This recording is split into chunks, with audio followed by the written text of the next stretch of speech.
Ал қазақ елі, міне жемқорлық қайда жатыр. Мына Рүстем Омаровтың сериалын қарап жатқан шығарсыздар. Офсайд деген футболда қандай жемқорлық болатынын.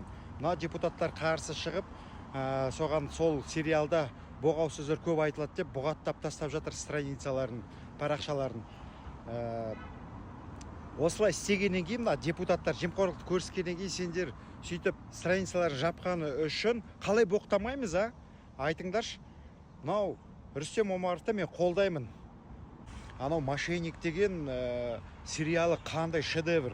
Соны қараңызшы, қалай алданбау керек екен, бәрін ашып тастайды сыртқа. Мынау қазір офсайд деген шыққан сериалы, мынау футболдағы жемқорлықты көрсетеді. Мен баяғыдан осы футболды, мен футболға қарсы емеспін негізі, адамдар ойнай берсін, бірақ біздің бюджеттен қаржыланбасын.